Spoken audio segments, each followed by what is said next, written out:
Good morning. Good Morning. morning, Good Dr. morning. So did you get started 16 minutes ago without me? No, I was waiting for you. Okay, so good I'll- morning. So first thing we want to do, unless, I'll let you do it, Hiba, go on. Hi everyone, and welcome to our third town hall to continue a discussion between our students and our administration about racial injustice and what UHCL is doing to create a change. Before we begin, I would like to recognize that this town hall is being held on a day of reverence. I ask you to join me in observing a moment of silence as we remember and honor the victims of September the 11th.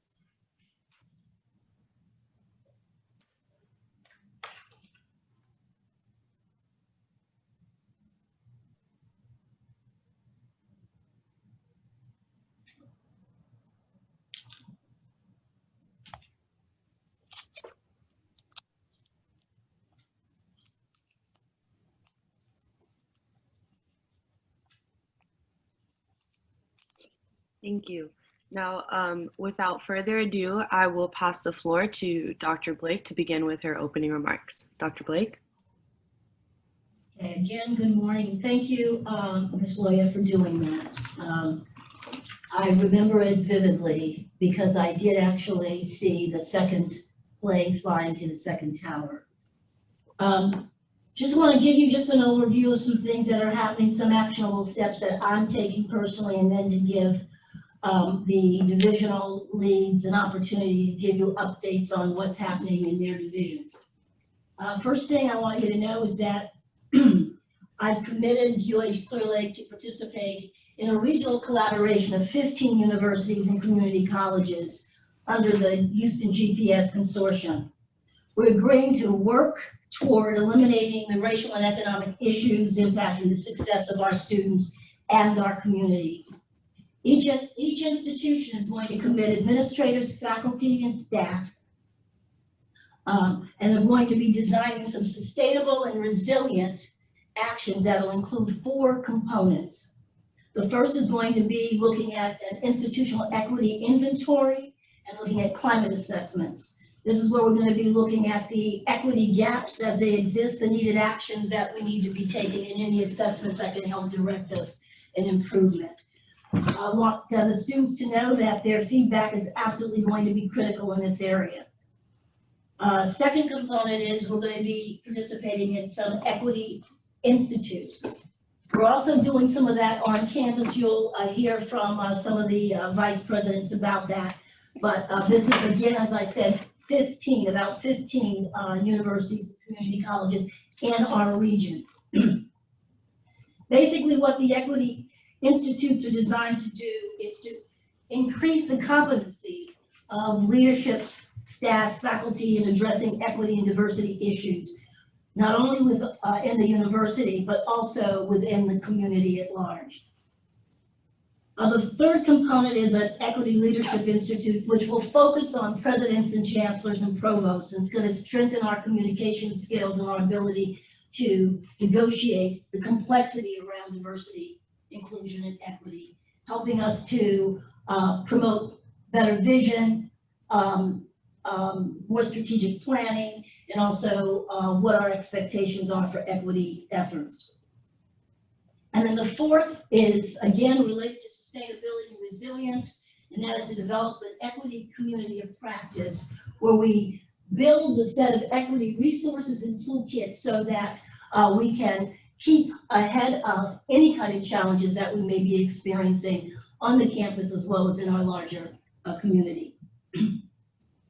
What's important to note is that the universities and colleges will be working with the University of Southern California's Race and Equity Center. And their core mission, excuse me, is to illuminate, disrupt, and dismantle racism in all forms. Also important, and this is almost a quarter of a century in the making, is the work of Dr. Estela Ben-Simon, she's the one who came up with the framework for equity practice. She's been doing this, as I said, for almost a quarter of a century, I think since 1999. One of her proteges, which is Dr. Tia Brown McNair, has already visited our campus, what Dr. McNair does is she's the Vice President of Diversity, Equity, and Student Success, and the Executive Director of Truth, Racial Healing, and Transformation Campus Centers for the Association of American Colleges and Universities. She was here last February, right before the shutdown due to COVID-19. This is a grant proposal that, as I said, 15 of us are working on together. It's going to be funded supposedly by a couple of private foundations. This is an exceptional opportunity for us if we think about the concerns that many students of color, particularly males of color, have in terms of getting from campus to home, to work, and back. This will enable us to do scale within our region around these issues, which is really important. Just want you to know that even if the proposal is not funded, I already had a team member looking at USC's Race and Equity Center. We're going to, if we have to do it alone, we'll do it alone. But again, the scale would be phenomenal in terms of 15 universities and community colleges. Also, what I discovered is that we have a youth and policing minor in our College of Human Sciences and Humanities. And it is the only such program in the state of Texas. We also, we have a professor, our UHCL professor of criminology, Dr. Everett Penn. He's one of the principal faculty in that minor. From what, he also is a co-founding director of TAPS, which is Teen and Police Service Academy. Now, what I can determine is that the program has a connection to the Houston Police Department. So if we do the consortium, we work with our minor, we ought to be able to have even greater scale in terms of supporting a safe, supportive, and success-oriented environment for our students of color, particularly the males of color. What I intend to do there, and as I just discovered this earlier this week, I'm going to have conversation with Provost Burbridge, and we'll see what kind of role this program can play in helping us to address racism, social injustice, and inequities, not only on campus, but in our region. Also, there are Black male administrators, the Vice President for Student Affairs, Dr. Hart, and Chief Diversity Officer, Dr. Scott Richardson, going to hold a Black male town hall on September the 18th. I think it's from 10 to noon.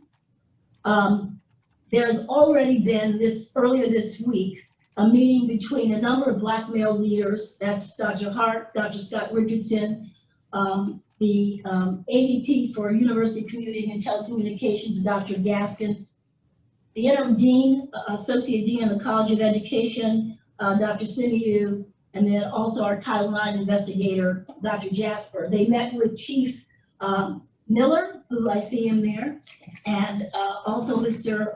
Mark Denny earlier this week. So we have that level of dialogue going on as well to see what we can help to change here. And then lastly, in terms of what I'm working on, I received that copy of the resolution titled Inclusive Campus Initiative. It was authored by Senator Jay Gates. Is that right, Jasira? Did I pronounce your name right, your last name?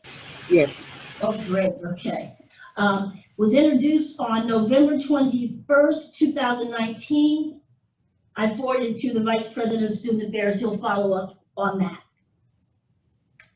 Turning to what is currently being done on the actual items that were undertaken by the division heads. I'm just going to highlight some of the foci in those, note the key individuals responsible, then afterwards, each one of those will provide you with an update.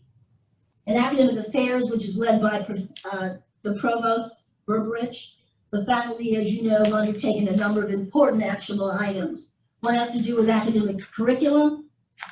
The other has to do with the colloquia to increase our knowledge of what, why, when, and how racism, inequality, injustice, and discrimination, past and present, continue to occur in this society, and what we can do about that. They're also going to be doing an equity and leadership training program for faculty specifically. And then also a fellows program to support faculty research on relevant topics around inequity and injustice. In terms of administration and finance, Mr. Denny, with the support of the Vice President for Student Affairs, Dr. Hart, and several faculty in the College of Business, they are fine-tuning the financial literacy course and hopefully going to put it into some historical perspective so that everyone, including students of color, will understand why it's important that we all understand financial literacy and then what that knowledge means in terms of being able to move more successfully, more effectively through opportunities in the society. In terms of police safety, Chief Miller, with the support of the Vice President for Student Affairs, again, and the Chief Diversity Officer, what he is working on with his team is ally training and diversity training for all of his police safety officers. Also for the parking and transportation staff members, they're working on access and inclusion training as well. Again, this is our third SGA Town Hall, which is very important to keep the connection and communication going and updates around what's happening on campus and making sure that we are hitting on those areas that are important to students. Let's see. And I believe I'm going to turn it over now to, yes, I'm going to turn it over to the leads on the division leads, and they can give you some updates on specifically where we are in those actionable items. Really quickly, there is a question here.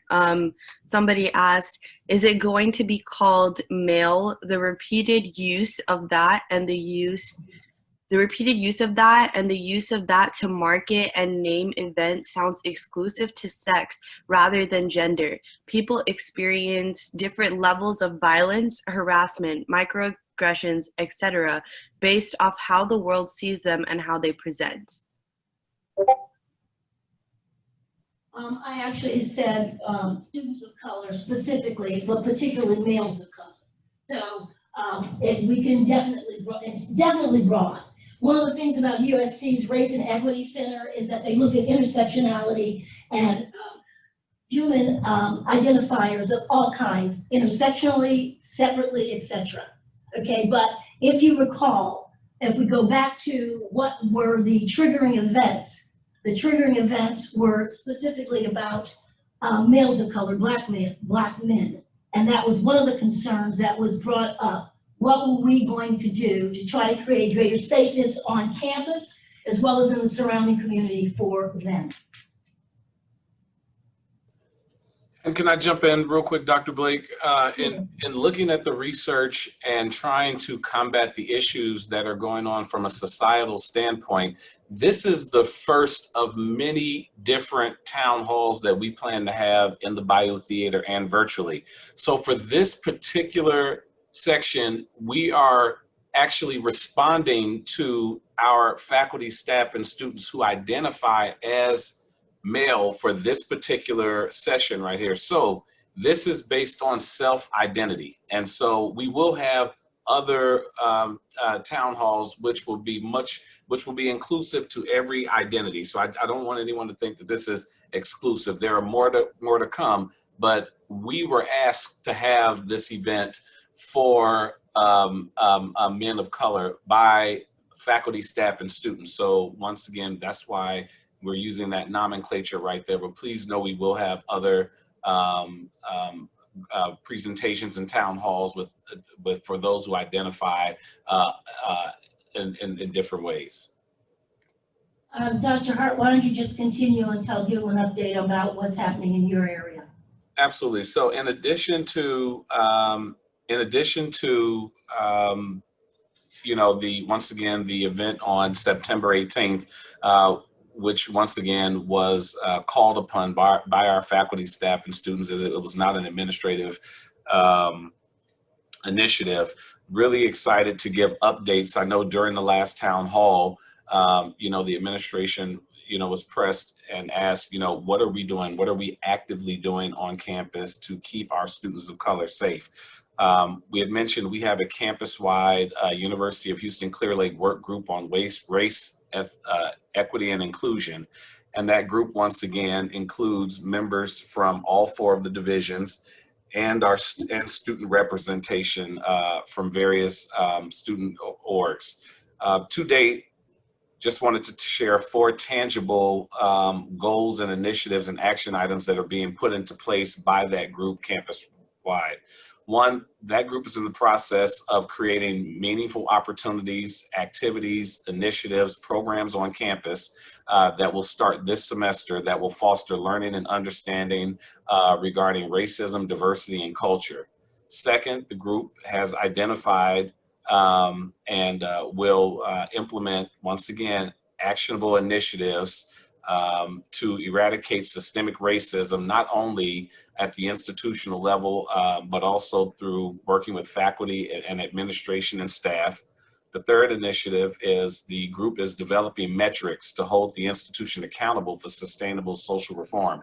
And I think this one is really important right here. By creating these metrics, we will be able to report, whether it's through town halls, whether it's through SGA meetings, we will actually have a progress report of tangible initiatives that will demonstrate how we are holding administration accountable for social reform on campus and what we can do to influence those in those areas where we have, as VP Denny states, a sphere of influence.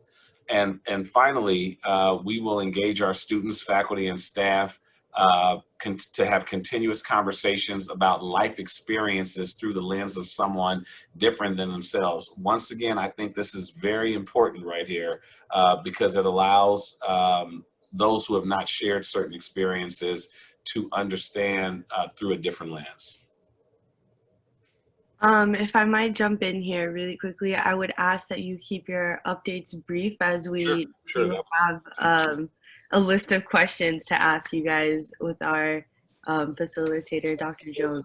But really quickly, we do have a comment. Somebody said, I'm under the impression that these items are in response to current events.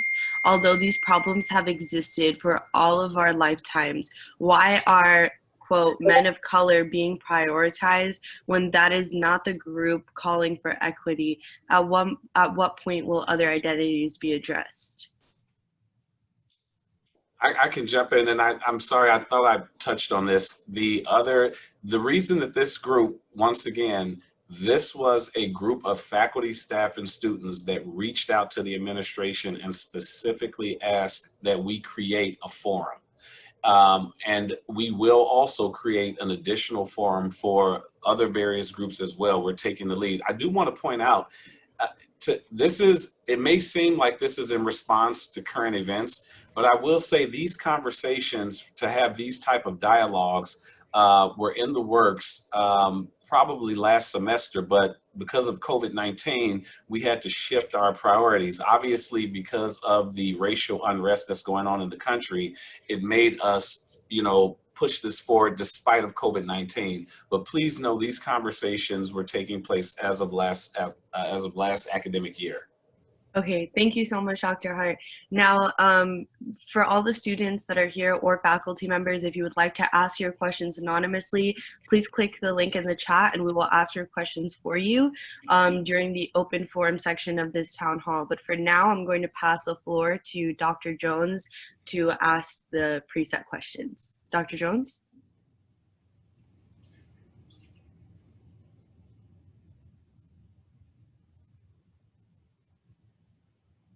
Is Dr. Jones here? What happened? There you go. Yeah, I'm here. I thought everybody lost signal. I got cut off and then it restarted, but I'm here. I thought it was everybody else, but I guess it was just me. Good morning. So I have a few questions that were leftovers from the last town hall. Dr. Blake and Dr. Hart have touched on some of these, but I am going to honor what I have been asked to do and I'm going to read the questions for you. So the first one, there were a couple of remaining questions we were not able to address in the previous town hall. They were questions available to everyone in a text in the chat.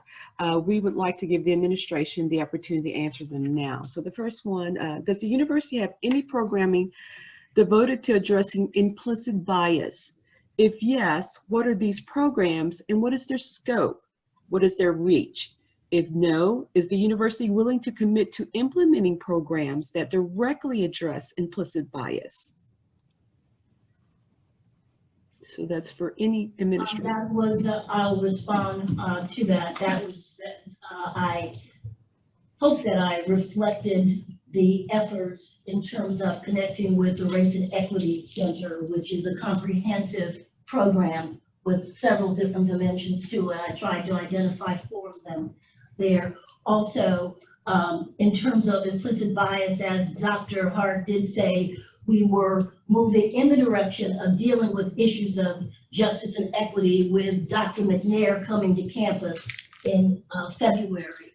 And again, COVID-19 sort of short-circuited that. In terms of actual implicit bias, that's coming out of student affairs principally. Provost can talk about some of the programs that we have in terms of, which would be embedded in terms of the social and cultural studies department. Women's studies, we have some, let's see, the police and the minor that I'm talking about is also important in that regard as well.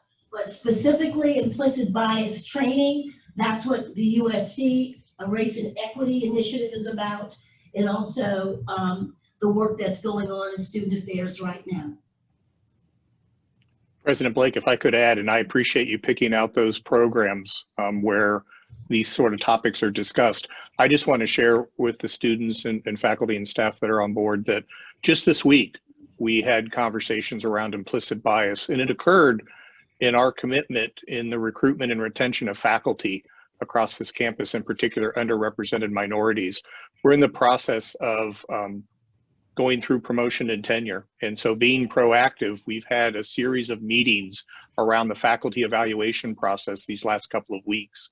And in those meetings, we've been holding part of those discussions around the issue of implicit bias in the evaluation process to make people aware of the biases they may bring to a table, faculty administrators. And so it's just one example of the kind of programming that we do. This one's focused on faculty retention and making sure that the process that we go through to retain faculty is one where we are aware of our own personal biases as we participate in our role in the evaluative process that's so important in faculty promotion and tenure. So I just wanted to give that example because when I saw the question, I said, hey, we're doing it right now, and we continue. I'm sorry, Dr. Burbridge, your microphone cut off. I'm not sure. Can you hear me now? Yes. Yeah. Okay. Yeah, we can. Right. Well, hopefully I can repeat, but basically I just wanted to give the example of how we were doing this in looking at faculty promotion. Thank you. If I could very briefly, we do also have a curriculum on implicit bias and ally training that is being implemented for staff and faculty. We're starting with the police department, but we are not limiting it there. And that is in addition to all of the other items that have been identified. And Dr. Richardson has his Project Hope, honoring other people's experiences. I think I was part of a beta test on that training, and that's specifically about implicit bias. So, I mean, I've got the little card for the program here, so I participated in that already. I don't know what a rollout time is on that, but that exists. Okay, thank you all for your responses. I'll move on to the next question. What are the latest updates for the university initiatives mentioned in the August town hall, and are they published in the administrator's corner in the Signal? And again, I know that you've touched on some of these.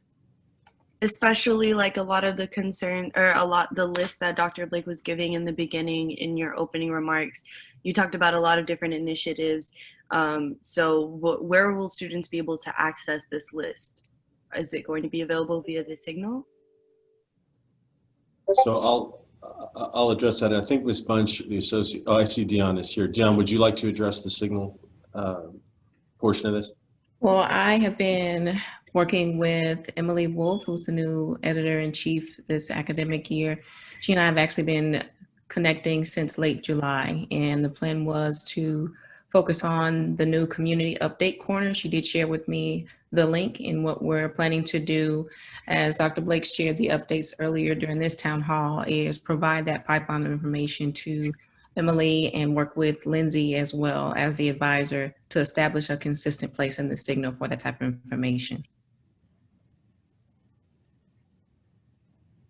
All right, thank you very much. This question is directed to Lieutenant Pirtle. I believe you're on the call, and Mr. Mark Denny. So previously, you all spoke about the police department's accreditation and the best training practices. Chief Miller, who is the accrediting body for the university's police department, and where can students find the standards and best practices this accrediting body requires? And would you be willing to host a webinar to inform students about the UH Clear Lake's Police Department's training practices? Yeah, I'll take this one because I think ultimately it's directed at me. So the accrediting body for the UHCL Police Department is the International Association of Campus Law Enforcement Administrators. It's IACLEA.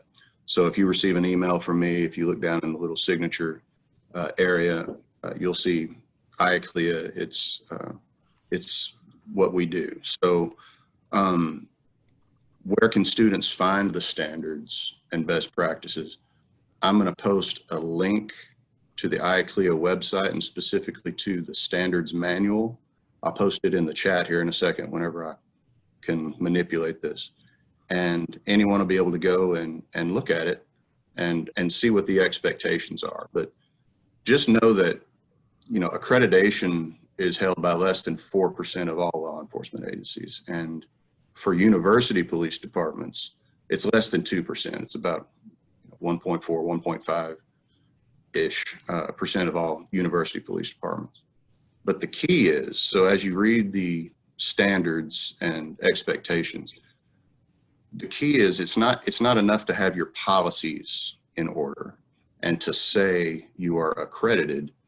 It's also being able to prove that you are living up to these standards and policies. And so that's the benefit of the accreditation process, is that we have to prove what it is we do.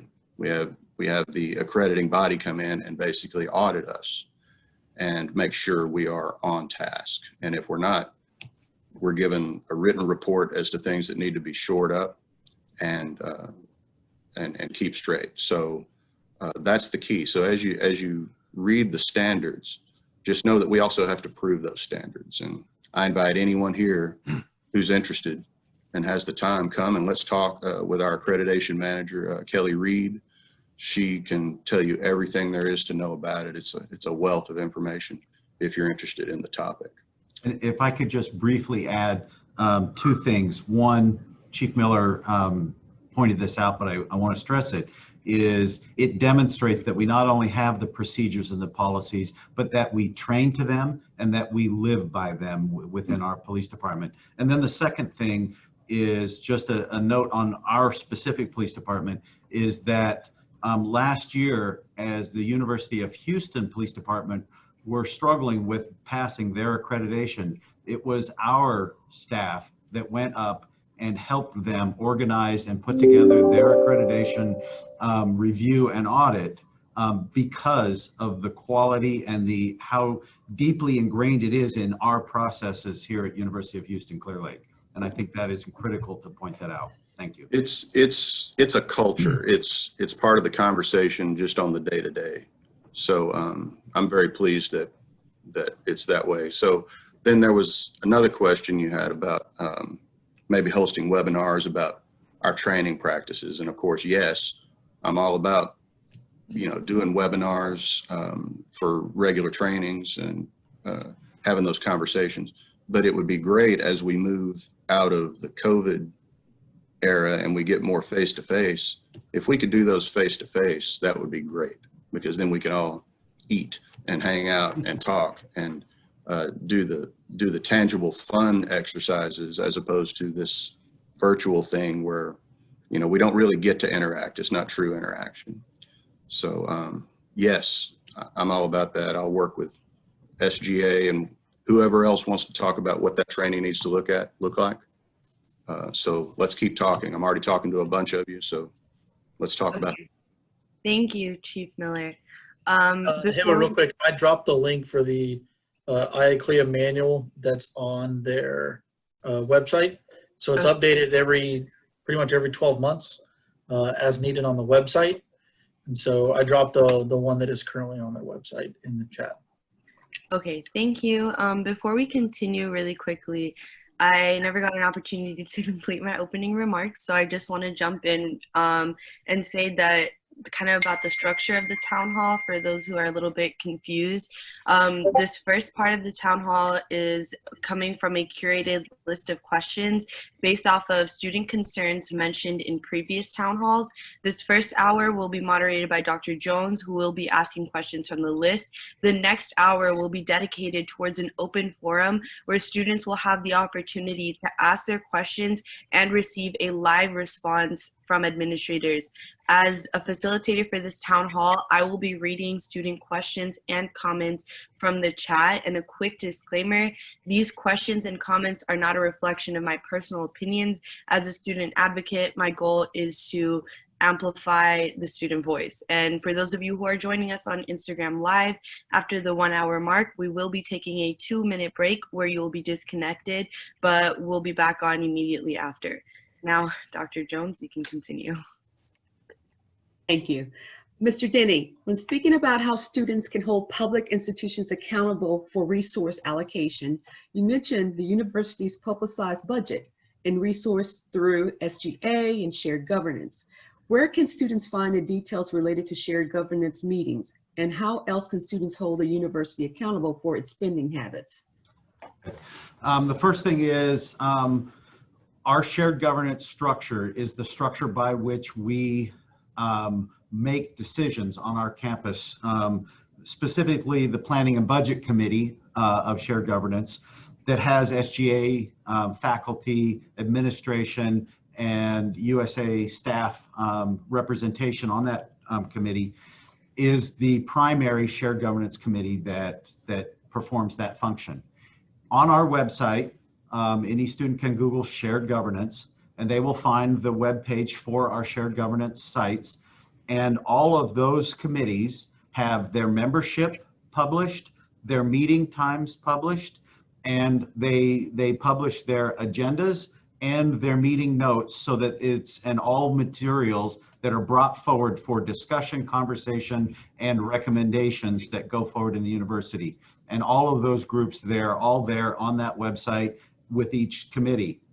Additionally, if you again Google or search in the search in our website budget, you will find the Planning and Budget Department, where all of our annual budgets are posted. The 2019 is the most current that's posted there. They're working on getting the 2020 published, and our Board of Regents just approved the 2021, which will be up there as well soon. And then finally, if you again search for annual financial reports, anything like that, and I can give the links, but the finance department underneath administration and finance publishes not a full financial report, because the state of Texas has made the decision that the public universities will be presented in their annual financial report as a part of the state. And so to see our official financial report, we are an element of the state's audited financial report as a requirement for all public agencies. So we don't have our own independent audited report. However, we do have audited financial statements that are posted there under the Department of Finance. And I think we're continuing to work on that. Additional ways that students can be engaged is, you know, as I talked about, the goals is to set an example of how to be engaged. And the two key elements is being transparent of your processes and your decisions and your outcomes, so that constituents, in this case our students, can see those items, and if they have concerns or objections, then they have to have, the second is a path by which they can voice those concerns. And that is through engagement with those shared governance committees. It is also the effort that we make to reach out through our student leadership with SGA and the development of student advisory councils that have a voice and help set priorities and direction for university operations. And we have created several of those advisory councils, again, where our constituents have both access to the information to identify where they have questions and concerns, and two, a path by which they can, their voice can be heard and be included in the conversation. Thank you. Another question, Eva. Have you been invited in your role as president of the SGA? Have you received notification of when the university council meetings are, because you are a student representative? I only received notification for the university committee shared governance kickoff that was yesterday. Okay, but so you haven't received the schedule of the meetings? No, we're waiting to get all the names of the committee members, and then Okay. she'll be So what's included as the happening right SGA now president. is that was a kickoff meeting. There will be, Ms. Webster is waiting to receive the names of who is going to be on each committee. And then those will be distributed, and then you'll know when you're supposed to be meeting with them and when the university council meetings are monthly. Thank you. Thank you, Dr. Blake. During the last town hall, there was a loud silence when asked for initiatives. What, other than the diversity work group the university is implementing to directly protect Black lives? What has the university done since then to protect Black lives on and off campus? That was part of my opening remarks. Are there any other administrators who would like to add to the response?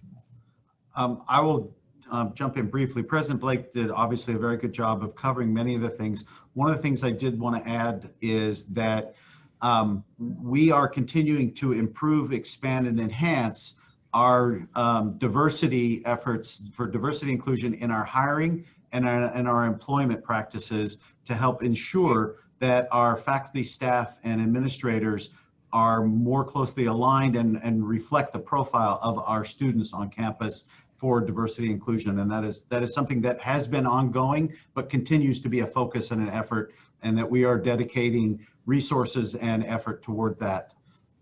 It was talked about the implicit bias training and the ally training, and I just wanted to be clear that we are starting with the police department, but that is not limited there. It is going to be campus-wide. Also, President Blake spoke briefly on the financial literacy and the historical context of why that is critical. And our past across American society, past racist policies and practices have created numerous barriers for people of color to fully participate in our society. And one of the most key ways is by blocking people of color from participation in the financial markets, the financial tools that are necessary to be able to fully participate in our society and have a life of promise and success. And that is the key background and the setting behind the financial literacy training, is to give those tools and to combat the impact and the residual effect of past racist practices across American society and how they have barred people of color from participating, and to remove those barriers through that financial literacy training. Thank you.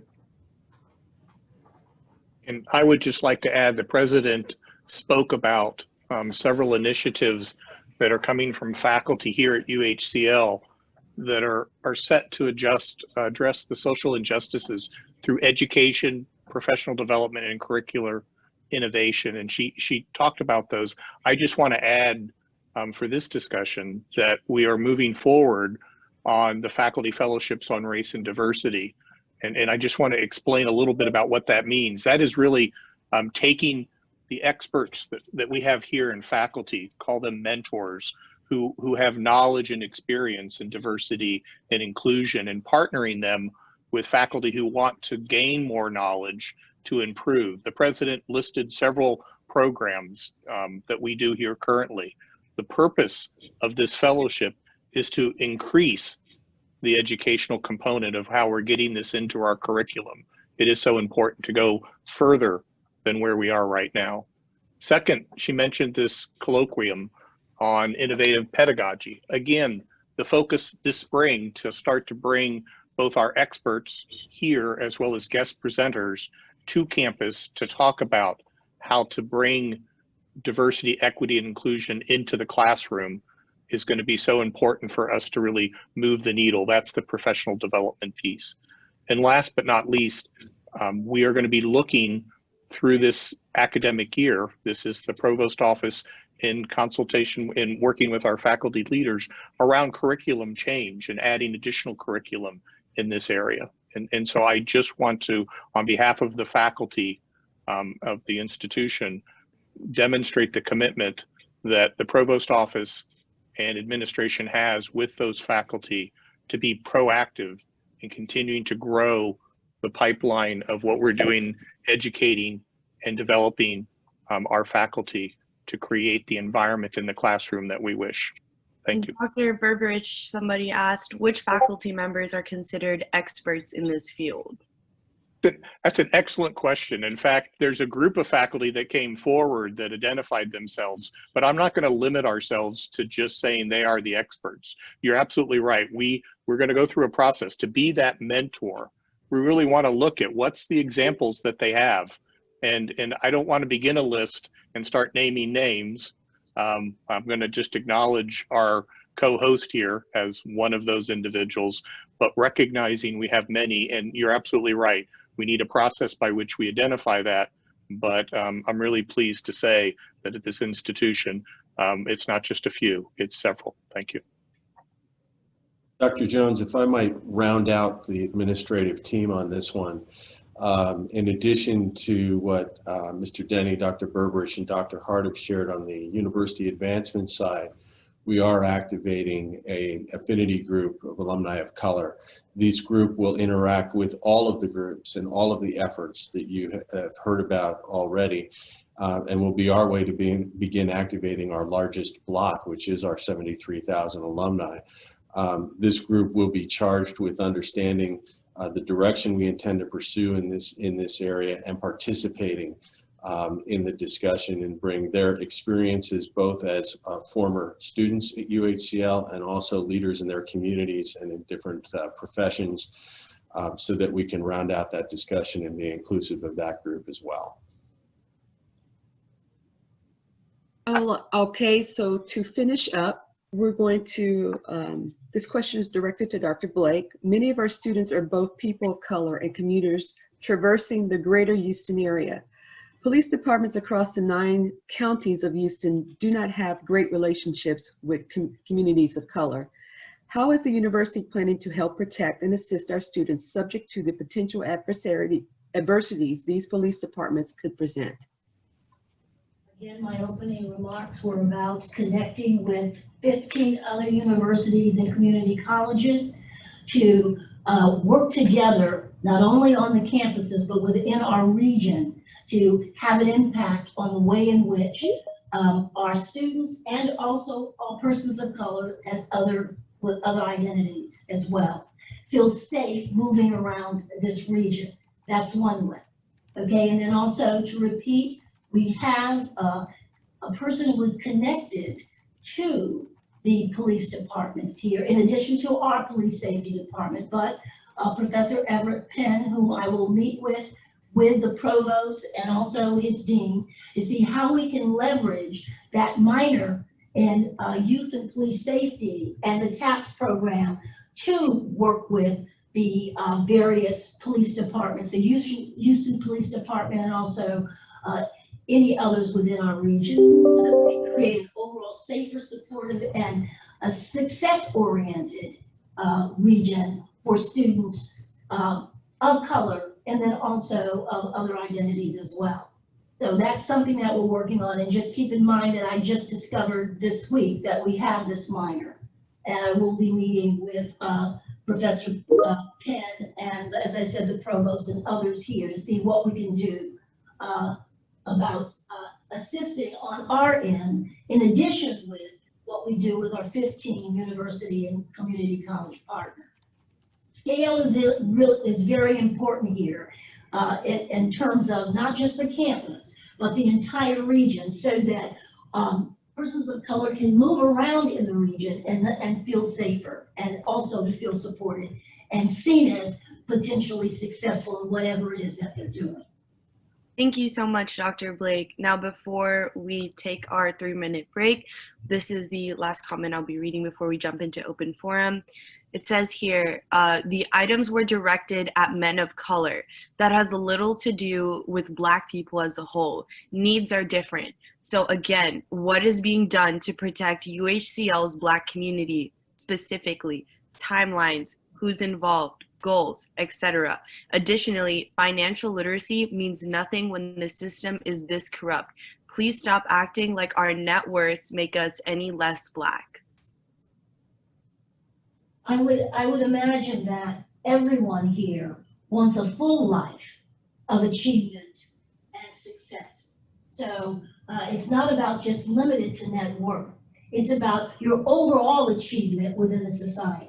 Okay, so what we're saying is, I mean, we've gone for credentials here. Everyone's here in college. We're here because we want better lives. Part of better lives has to do with increasing the resources that we have access to and that we can accumulate so that we can have a more comfortable, more satisfying, safer, and secure life.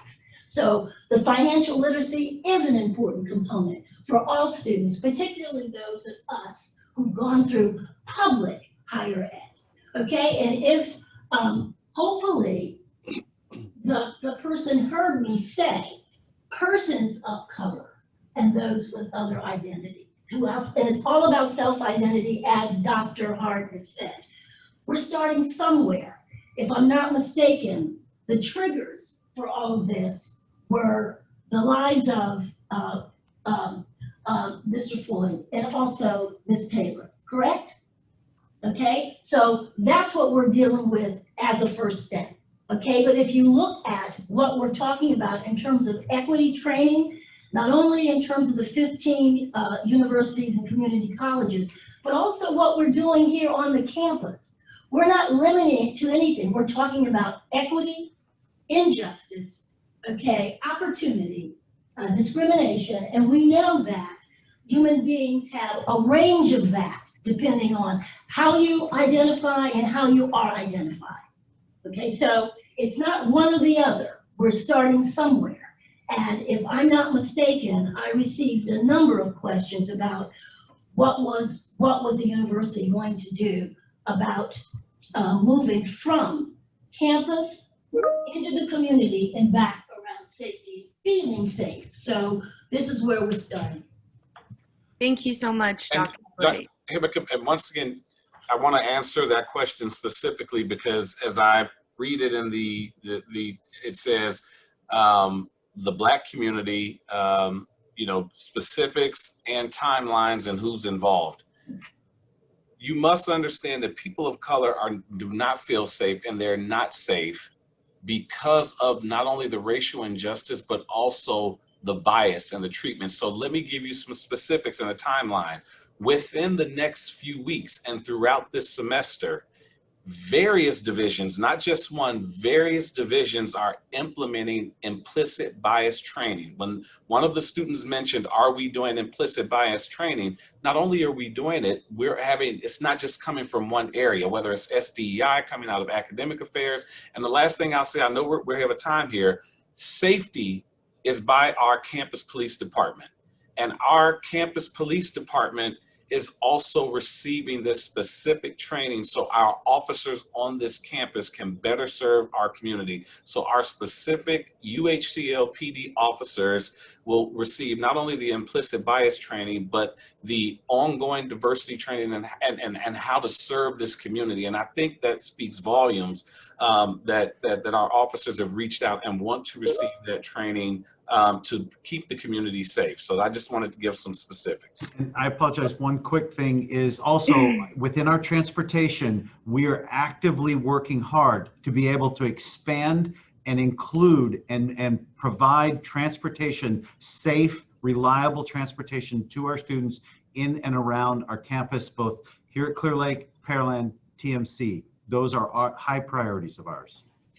All right. Wait a minute, but developing a relationship, a relationship that actually where we work together and increase understanding and also do some implicit bias training with Houston Police Department and other police departments within our region is going to be more effective and safer for all of us, okay? All persons of color and also those who have other identities that may be victims of injustice, etc. Yes. All right. Thank you so much, everyone.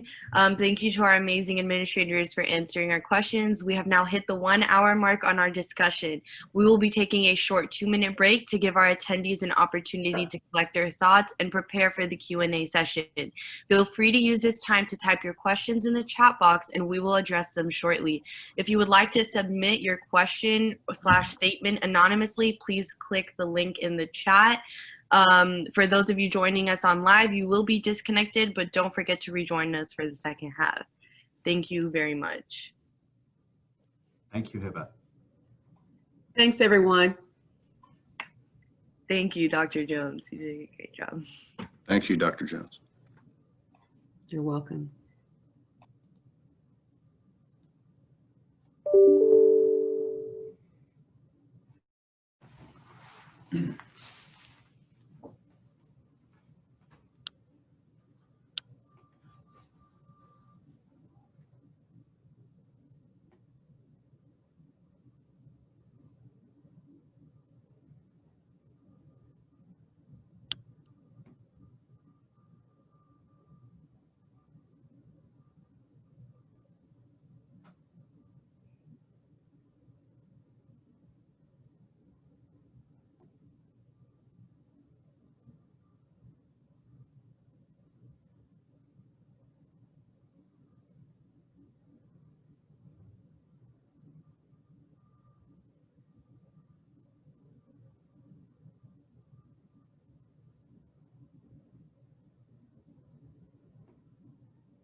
welcome back, everyone. We will now be resuming our discussion.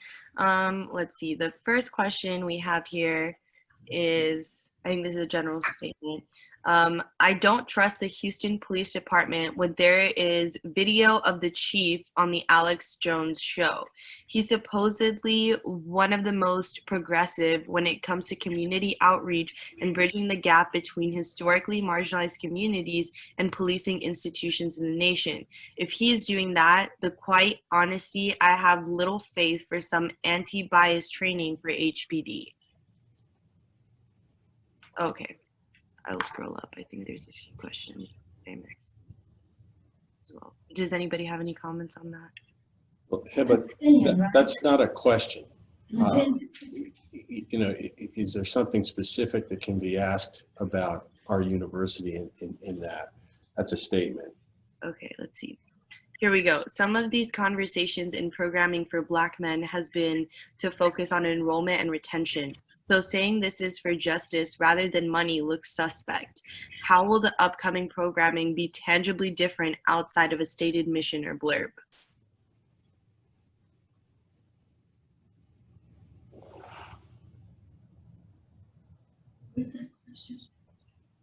Would you like me to repeat it? Would you repeat that question? Yeah, the last piece at least. Yes. Okay. So some of these conversations in programming for Black men has been to focus on enrollment and retention.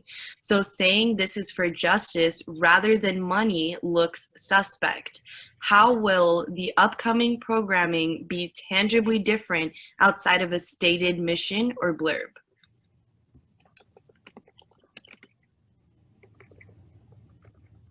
I personally don't understand the question. Someone else, if you could take it, I really don't. I have, oh, Dr. Burbridge, please. I was only going to say the first part of the question concerns me because it begins from a position that I don't know that I agree with, that we're taking action based on enrollment and recruitment. So I just want to come out, and I think this is one where if there's a need for further dialogue, I would very much like Hiba to have that conversation with that person, because the beginning of the question or the beginning of the statement is one that I find difficult to understand where it's coming from. I was just gonna. The program. Oh, go ahead, VP Denny. Sorry. Okay, sorry. I was just gonna add that. Dr. Hart, please. I was just going to say that the programs we discussed actually had nothing to do with enrollment.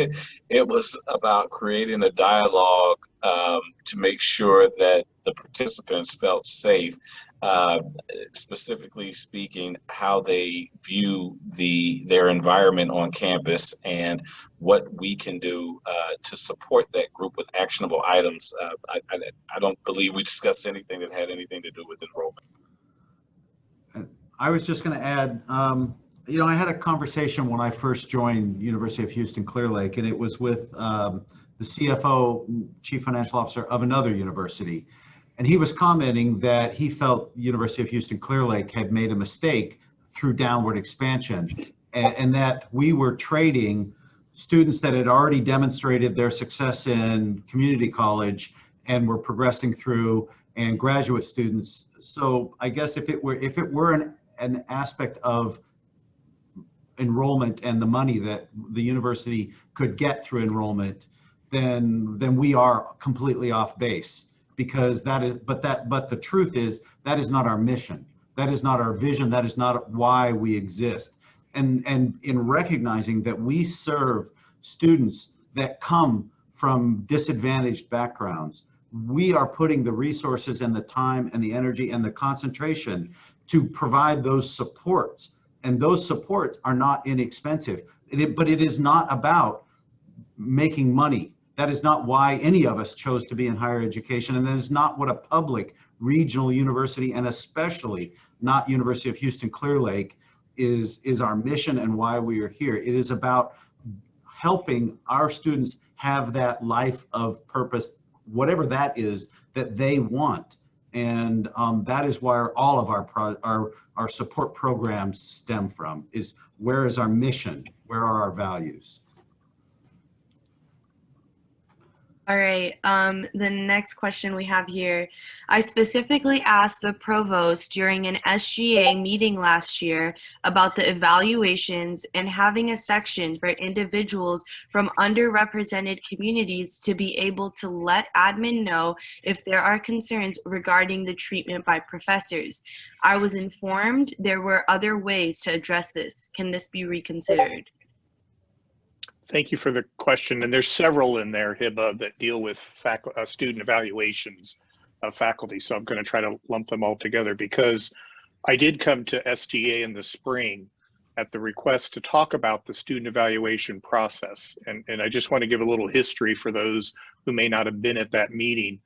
The initial purpose of that meeting was to talk about a process that we're just now ready to put out. And this is that students can now, when they do evaluations, there's a series of 5 questions that we're making them be able to see the net result of those. So it's now going to be possible, UCT's worked over the summer, to allow students to sort of visualize in a particular term, particular courses, and what were the scores that the students who took those courses gave about these 5 aspects of the course. So that's why I came to talk about that process. I'm sharing with you all now that we've got this up and running. I've shared it with Faculty Senate over the summer, and we're going to do a communication through Marcom and SGA. I would welcome the opportunity to come back to a future SGA meeting and show what this is. So that was the purpose of the meeting. But after I took questions, there were several questions about the concerns, several that were noted here in these chats about their errors or were not taken serious when we submit these. And I have been working very diligently with all of the Faculty Senate and the Academic Affairs about making certain that we are doing everything we can to communicate to students that the evaluation process is very important and that your input is valued both at the faculty level as well as at administration. And now I'm talking about the colleges, the deans, all the way up to my office. And the conversations were quite good, and some of them were off. I talked with a few students afterwards in some specific cases. But when there were the concerns around the behaviors of faculty in classrooms, I was pretty clear, and I think this is where the comment that I gave a different approach. I was very clear to all of the students and representatives in that meeting that you need to communicate your concerns, and sometimes it's not possible to wait till the end of a course is offered to do student evaluation. So I did talk very clearly about making certain that they all knew that you can go to your college associate dean or dean if you have concerns, that you're uncomfortable talking directly with the faculty member for obvious reasons when we're talking about some of these issues. And I said, if you're not getting a response, you come all the way to the provost office. And what I can share without going into detail is, since I've been provost, we've had a few cases where we've had to take some action because of incidents within classrooms. And in those situations, it's not possible to go back to the students or students who may have brought that forward. But I want you to know that when situations present themselves, we do take action in terms of making certain we improve.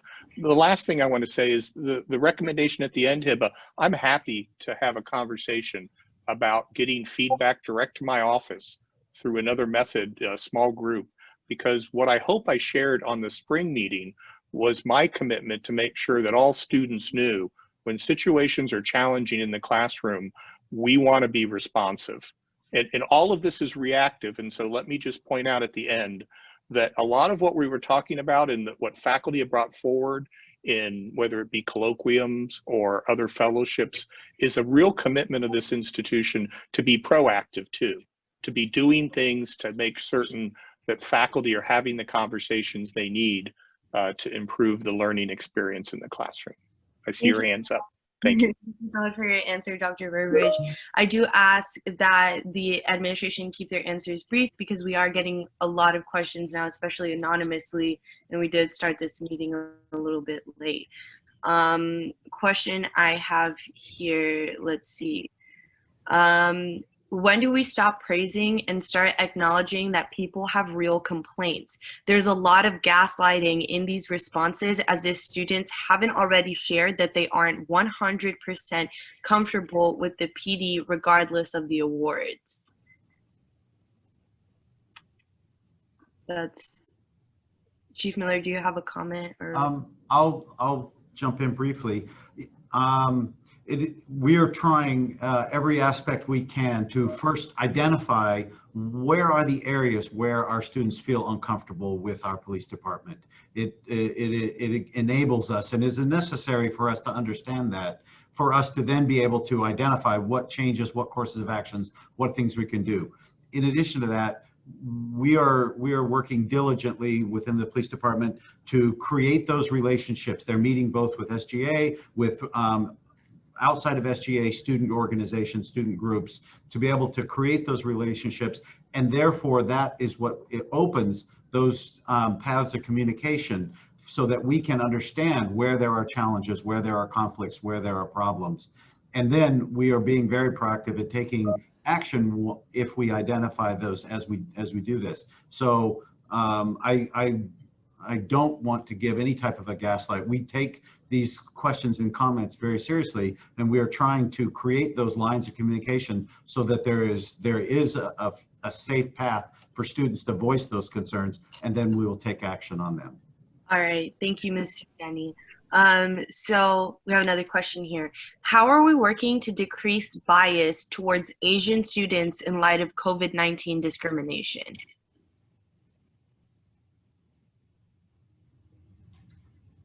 Which is again another group that we'll be meeting with, smaller group, a cohort of students around that as well.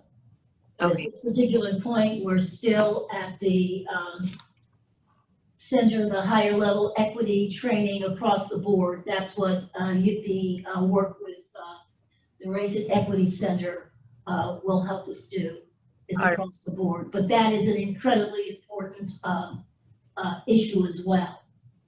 So piggybacking off of that question we have here, how do we focus on training when we haven't yet prioritized diversity and inclusion in action? From an educational / understanding benchmark, do people across the institution really understand what these terms, implicit bias, microaggressions, polite racism, etc., really mean? Which is one of the reasons why there are colloquia that are going to be offered in the through academic affairs, which is why the student affairs area is looking at implicit bias, which is why we're bringing in guest speakers, which is why we're going to have panelists to educate us collectively around that.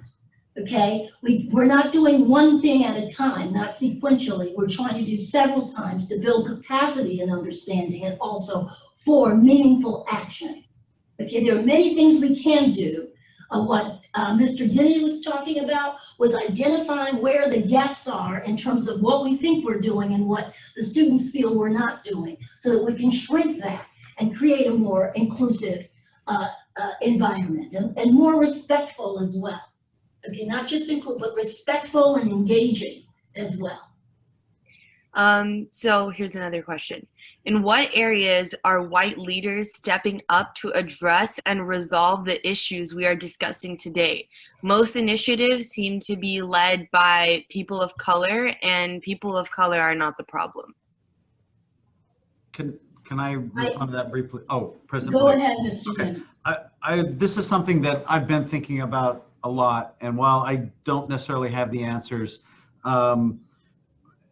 you know, this pandemic and has really exposed the racial injustices in our society, and it has created an opportunity for anybody who is watching to see it. But an opportunity is not going to create change. What is going to create change is for, as this question, is those of us that are safe. Okay, the white voices to step forward and understand and have empathy and have understanding, and to speak up and say that we are going to take action to change these things in our society. Because if we don't step forward, the opportunity will be taken over by the voices that say we have to have law and order, and those people that would be accepting of a white authoritarian government versus a diverse democracy. And I agree that our voices need to be in the forefront. All right. Anybody else would like to comment on that? I would like Dr. Hart, if he's there, to speak, because I think that that is a mischaracterization of what's going on here. If we look at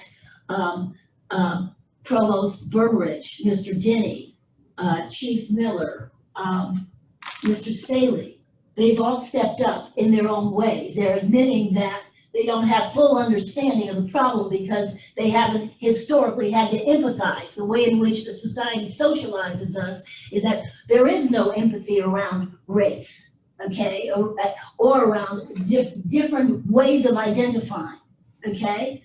So they stepped up. Okay, what also is happening is our persons of color who are in leadership roles are working with them so that they have a better understanding of what needs to be done to reduce those gaps that we're talking about, to create greater equity opportunities here, to create more respect and inclusion. It's not one or the other, it's both and. Okay, it's about the community, it's about the collectivism, it's about us all respecting each other and our level of knowledge, level of experience, but most importantly, what is our level of effort that we want to put in to making this a better campus and also a better region and a better world. We have to do it together. So we have to also be respectful of each other in our efforts. And when we see someone misstepping, to support that in giving them more understanding or a helping hand, as opposed to non-constructive criticism. Constructive criticism. There's a follow-up question to all of that is how have they stepped up? Well, Well, Ms. Loy, I think let me jump in and say that, you know, and I know we have to be brief. They have stepped up by taking the lead with these initiatives, and they have stepped up by creating. Go ahead. Sorry, I'm so sorry to cut you off, Dr. Hart, but the student is requesting that Dr. Blake answer that since she has made that claim. Okay, I'll give you one example. Anecdotes are useful. Okay, Chief Miller stopped me when I was leaving one day and said, I really don't understand I understand their issues, but I don't understand how to approach them. What can I do to help? Okay, we stood in the Atrium 1 for about 15, 20 minutes. And what ended up happening as a result of that, he and Mr. Denny had a meeting with several Black males to get a sense of what were some of the anxiety, the stress, the things of not feeling safe on this campus and also in the community. That was them, okay? The provost is working with faculty of color and also faculty of various orientations around creating a curriculum that is supportive of diversity and inclusion. Also, not just from the student standpoint in terms of academic programming, but also from encouraging faculty to stretch the expertise that they have in their delivery around equity, inclusion, diversity, historical topics as well. The Center for Engagement, Teaching, and Learning is going to be a hub for that. Okay, if anyone has noticed, is that Advancement has moved, and the Center for Engagement, Teaching, and Learning is now on the first floor off of Atrium 1. Okay, if I look at, let's see who else. Mr. Staley and his team are identifying persons of color and also majority people who are invested in helping us advance as a university, a public university. If we all understand what a public university is, a public university is designed to improve the opportunities of ordinary people, of which I am one. Okay, ordinary people with beginnings, humble beginnings, to be given opportunities to advance in ways in which they choose, they want to move in society, to change their pathway to create greater satisfaction and also personal prosperity and public good out there. That is about improving the region in which we live. So he's looking, I think he's identifying 25 persons who are across the spectrum of alumni status, meaning those who are recently graduated to those who've been out a while, to get their sense of what's happening in the society around the treatment of diverse individuals. Okay, who else can I speak to up there who's on my team? I guess that's it. And you've heard Mr. Denny, who's putting out considerable effort and very honest about his level, and I will use this word, Mr. Denny, his level of ignorance about diversity in issues around historical discrimination and systematic racism. He's been very honest about that, and I do know that they are working together, the VPs in particular, to increase their understanding of what it is they don't understand, so that they can help us to be more helpful in moving things forward in an equitable way. President Blake, if I could just make one anecdotal piece of information. I've been reading the Common Reader both years that I've been here. This current one, The Other Wes Moore, I asked that the Core Leadership Book Club, we read that as a group. That's all of your vice presidents, that includes Dr. Richardson and others in the leadership team. I point that out because for me personally, I would have read that book because it was part of the core leadership, but the dialogue that occurred in that book club amongst all of us, I think really helped us all understand a little bit better the implicit biases that we each experience. And so I just give that as one example of the commitment of all of your team to really continuing to educate, which is so important. We are educators, but we should never lose sight of the fact we have to continue to grow ourselves. Thank you. All right, so I'm going to move on to the next question. Sorry. Is university leadership going to create a diversity/inclusion statement / stance of what and who we are, as well as what behaviors we will not tolerate? How will we hold UHCL faculty and staff accountable? All of that will be worked on. Okay, we're in the middle of strategic planning. Students are a part of that.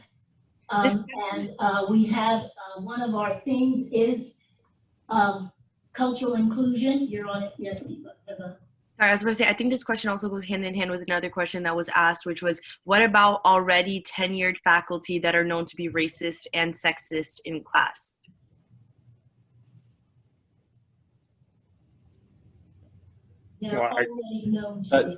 That question, I think, was also in reference to evaluations. And, you know, my sense of it is when you're dealing with such, you know, deeply, such important issues, evaluation is not the only way one can report these problems if they exist, and they should be reported and need to be reported. And I can tell you as an administrative leader of this institution with 100% clarity, it won't be tolerated. It won't be accepted, condoned in any way, shape, or form, not just from faculty, but from administrators and employees alike. I would hope that in the instances that these occurrences happen, one would not wait to fill out an evaluation, but would take action immediately. And I can assure you, you'd have a receptive ear from the administrators of this institution, and you'd have anonymity. Thank you, Joe. That was actually part of the message I sent to student government in the spring. Thank you. All right, let's see. The next question we have here, is there a consensus that implicit bias training is effective? If so, which studies point to its efficacy?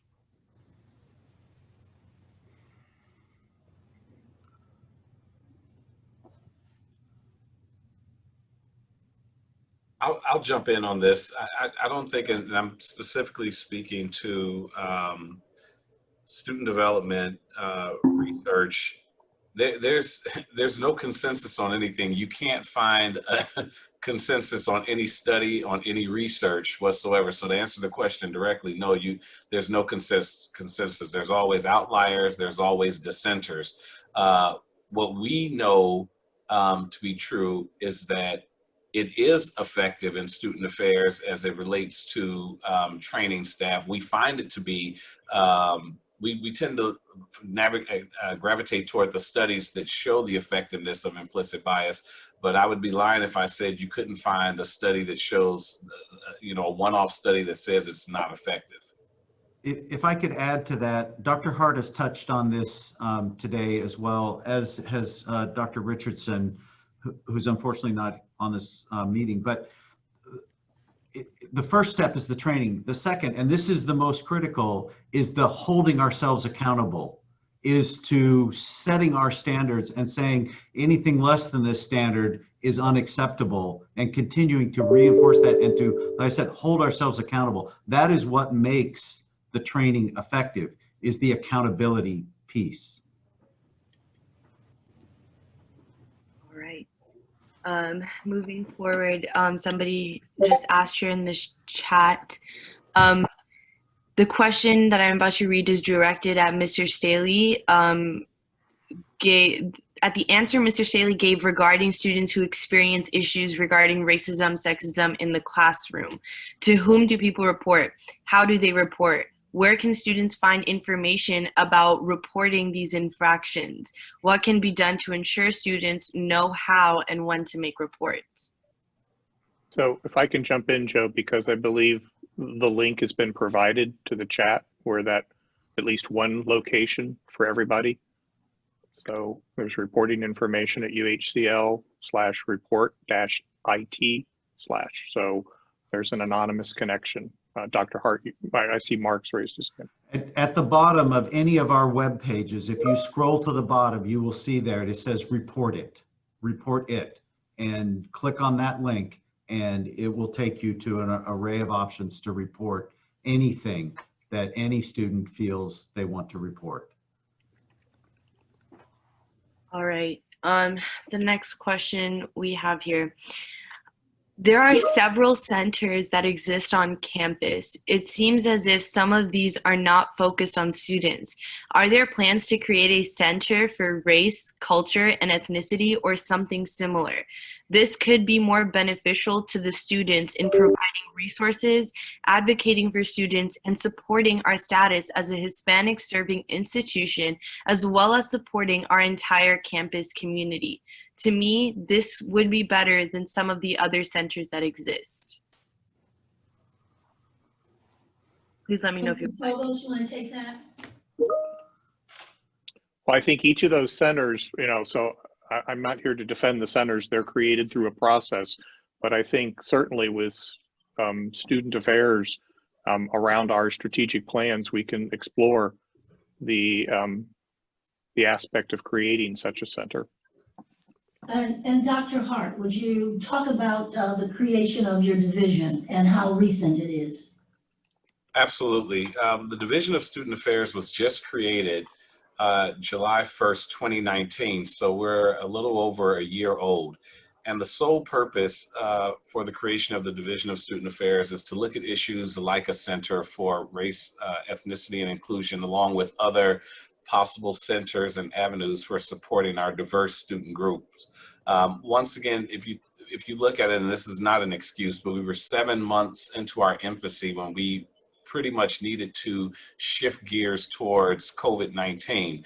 Having said that, we have hit a plateau, and we are currently back to looking at ideas of how do we support our students. The other thing I will say is we do work directly with SGA, and I would encourage all students who see or a need on this campus or ways for us to support our students to please contact me directly or work through SGA. I can't say that, you know, it'll happen overnight, but I can assure you we will implement these ideas. Once again, I've mentioned over and over our newly created Office of Student Advocacy. I look at several of our initiatives within the division, and these came from listening directly to students. So I would encourage whoever put that in the chat, please reach out to me directly, and I would love to talk and work with you. Dr. Hart, I think what you also need to help them understand is what the transition from an upper division commuter school means in terms of a 4-year school that just arrived at a division of student affairs, and why student affairs as a division is so central to their experience and also the development here on campus and for their leadership roles as they move out into society. Absolutely. I mean, several questions in the chat and questions that we've had over the past several town halls have been around a lack of understanding of why certain things have happened and why we have had action or inaction. And that's the role of student affairs. Student affairs purpose is truly to work with students to make sure that all of our students are successful in an ever-changing and diverse society. And this was not necessarily one of our major focuses as an upper divisional institution. And as we started downward expansion, we are truly working on the development of our students outside of the classroom, supporting the great work that our faculty are doing in the classroom. And a lot of this is learning, a lot of this is development. And we are currently creating programs specifically out of the Office of Student Involvement and Leadership to truly develop our students to make sure that you have a holistic experience for your overall success. And more importantly, how do we become active, engaged members in our society? All right. Let's see here. We have another question. I think messaging about that process should be more prevalent, and this goes to the anonymous reporting. I think messaging about that process should be more prevalent and clear to our students. Maybe some kind of regular communication about it would be useful, or attaching it to course evaluations. This is considering Miles' point about reporting things. I think that's great advice, and we can certainly look into that. All right, and what can be done to ensure students know about how and when to make reports? Seems to me that relates to the last question that we had. If we can make the process better known and very clear about what needs to be included and how that can be handled through the proper channels, including Dr. Richardson's office. So the two questions as being related. Perhaps my colleagues see it differently. Isn't that, Dr. Hart, isn't that in the student handbook? Wouldn't that information be in the student handbook? It is, but I would agree with the student. We could do a better job of making sure that it shows up in several different places. So I will make a note and work with the Dean of Students office and also Marcom to see if we can make sure it's more prevalent in different places. But yes, it does show up there, but we can do it. Meaning that we do have a process as well. We do, but we can improve upon that process. All right. Here we have a question for Chief Miller. Let's see, what student organizations is the PD meeting with? Let's see, without looking at my list, I know I'm meeting with you and your team. We have a good time. I'm meeting with member of CBA, Derek. He's out there. I've seen him popping up in the chat. International Activities Board with Faroje and Adir, and I lose the young lady's name right now. And then individuals as it comes up. So as we move forward, and now as students are coming back to campus and we're able to actually interact better, those groups will be expanding. The goal being, how do we reach individual students? You know, you and I can talk all the time, but does that translate down to the students that are coming and going? So that's my challenge. We've also begun conversations with the esports group as well. Yeah, and we have a long bulletized list of things we're working on. The idea behind it was creative ways. That's what was requested. Creative ways to interact and build relationship with students. So I've got that list. I know we're short on time, but if anyone wants to know that, I can send it to them. Okay, thank you so much. We have questions coming in. Wow. First, I feel it's important to recognize SJ's efforts in putting together this meeting and the administration's interest in attending these meetings, including the president. As a student, I appreciate that we have an opportunity to use our voices.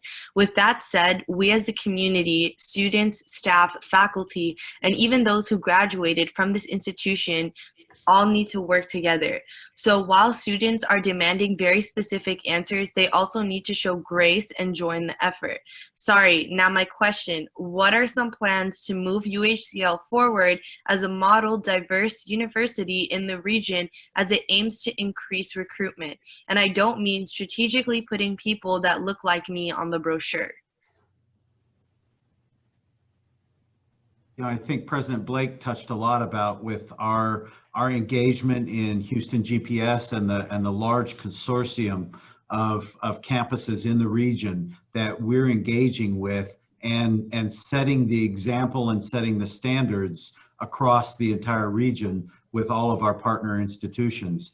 I think those are really critical to the question as to how our university is trying to not only be different, but to then set the standard and set the example of how to be different for other institutions. All right. Are there any other answers?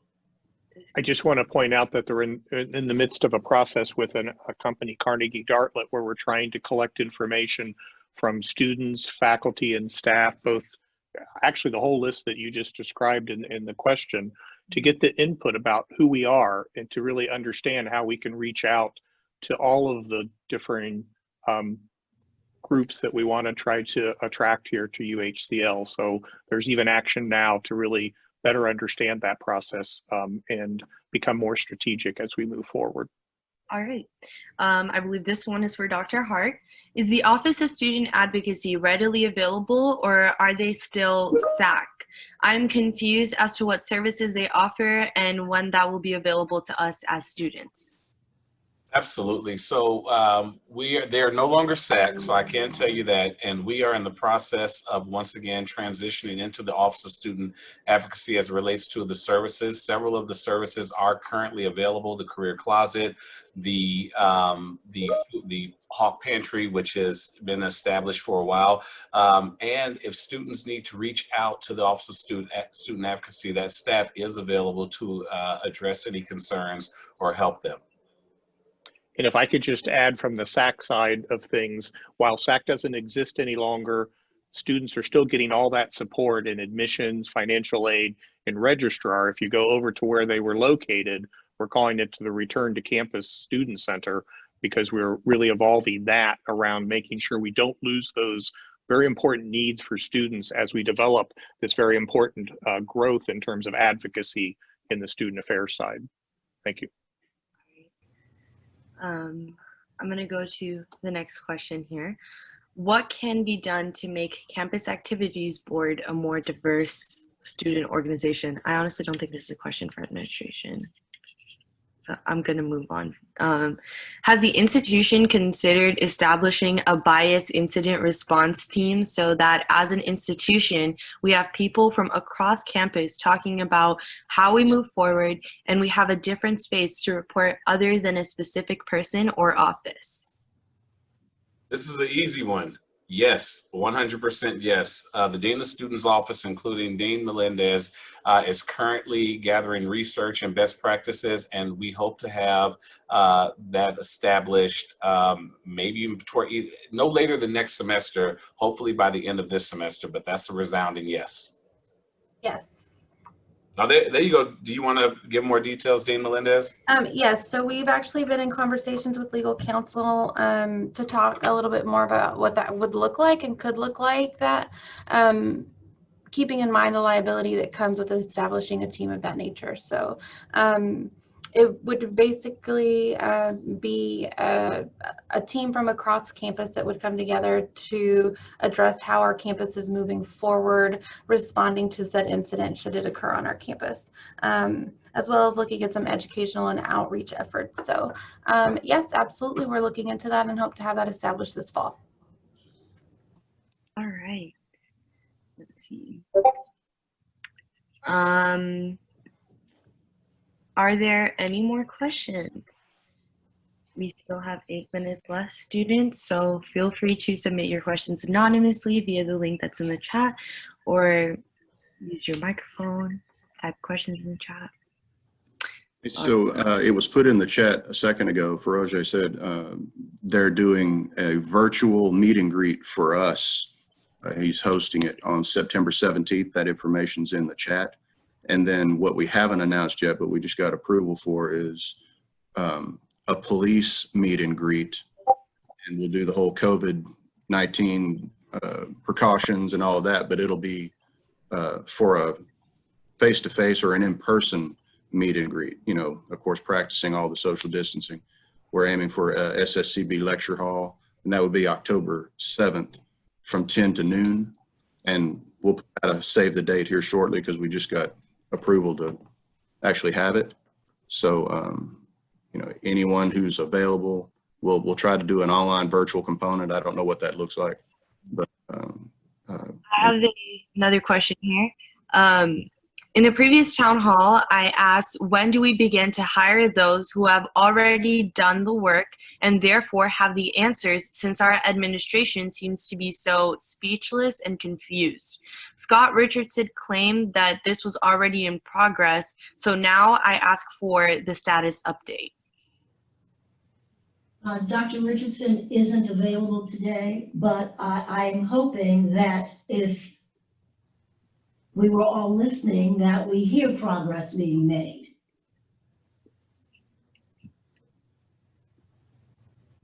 If I could, one of the things that Dr. Richardson in his role is for key hire positions across campus, positions of leadership, he specifically is engaged on those and makes sure that our search process is constructed in such a way that we are getting a broader, much wider scope and breadth of candidates, both with experience and diversity and inclusion in our campus, and that he is doing explicit training for our search committees to ensure that they take and remove some of the implicit bias and things that they would have, which would bar those qualified and those quality candidates from coming forward in our hiring process. And that is a process that is ongoing and is evidenced in our hiring process across the campus,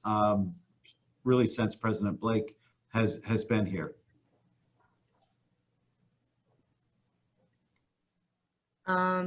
Somebody said progress with employment changes is what they're asking about specifically.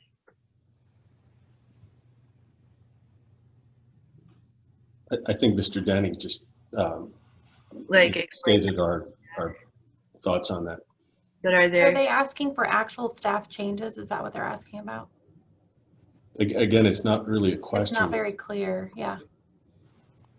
Would you like me to read the statement again? Well, it's a statement. Yeah. The part where they said the one that was directed for Dr. Richardson.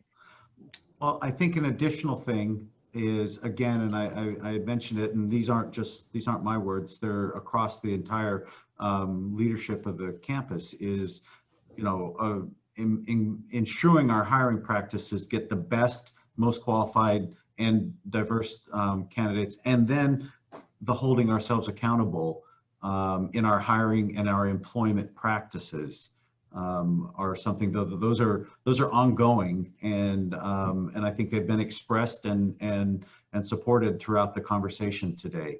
So certainly, if there's a specific issue for us to address, we want to hear that. But that is the process that we're doing, is the accountability piece after our hiring.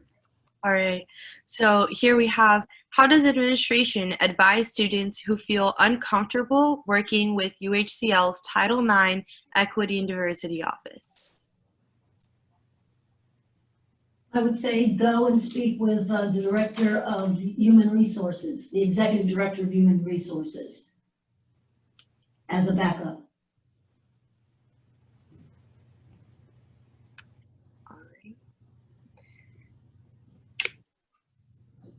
The question for the the employment changes was, when do we begin to hire those who have already done the work and therefore have the answers? I was told this is already happening. I'd like to know how. Diverse candidates do not equate to educated candidates on these topics. I'll weigh in on that. That's a good question, but a lot of it depends on the job itself.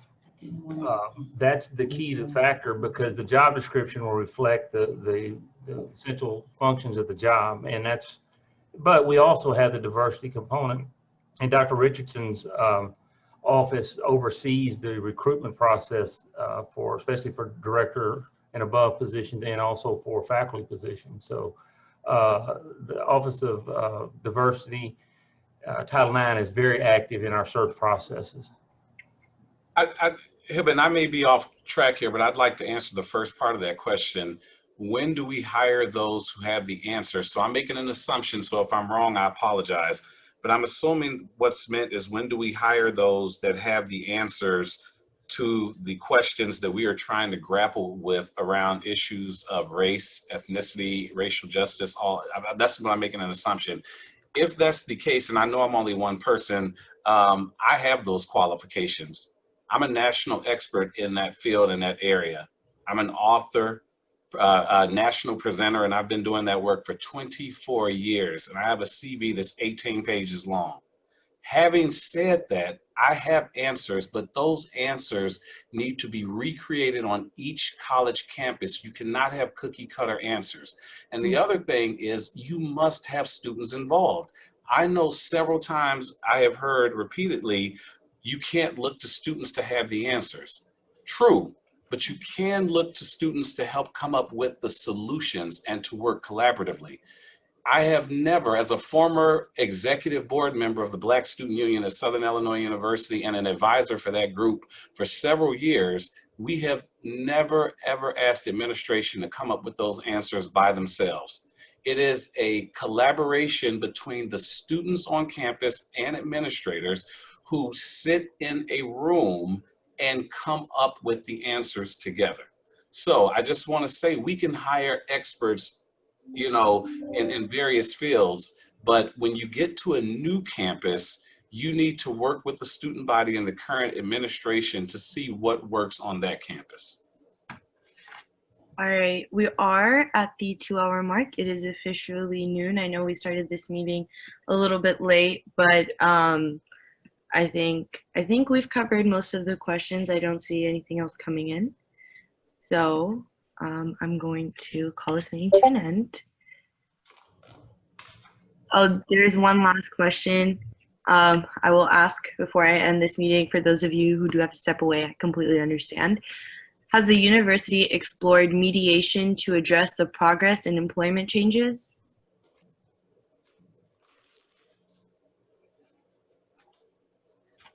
I'm not clear on that question. I'm not either. Donovan, Mediation for what? The question just says mediation to address the progress in employment changes, and it was submitted anonymously. Okay, because you don't normally mediate progress, but the fact we can speak to the progress, how about that? And again, I want to refer to the collaboration between Human Resources and Dr. Richardson's office in ensuring that we do pursue diverse applicants and have a diverse applicant pools that promote and reflect the population on our campus. And that's very important to both our offices and to the overall operation of the campus, is that we do reflect in our staff and faculty the same population we have in our student body. All right. So thank you so much, everyone, for coming. I hope that this conversation gave students an opportunity to voice their concerns and feel heard. As I mentioned last time, I am committed to ensuring that this conversation continues and creates a tangible change in our UHCL community. We have 2 more town halls for the fall 20 semester. They will take place via Zoom from 10 a.m. to noon on October 16th and November 13th. The upcoming town halls will be coordinated by the SGA Senate. Please reach out to your college senators and tell them about your experience at UHCL. The next 2 town halls will have a diversified range of topics and will not be limited to racial injustice. Between town halls, SGA will continue to meet with our committed administration to find student-driven solutions to your concerns. SGA will continue to provide a safe space where we can normalize these conversations and normalize the push and pull towards actual action and making change. Thank you for your support and participation. Thank you to our wonderful moderator, Dr. Lisa Jones, third time around, and our entire UHCL core leadership team for prioritizing the students and what we need. Thank you to all those who shared their concerns, especially those who spoke up anonymous link. Like, we had a lot of students submitting anonymous questions. We really appreciate that, and we look forward to continuing discussion throughout the school year. Don't forget to follow us on social media and stay up to date on what's happening. Please feel free to submit any lingering questions to any of SGA's social media or email us at sga@uhcl.edu. Thank you. Thank you. Thank you. Thank you very much.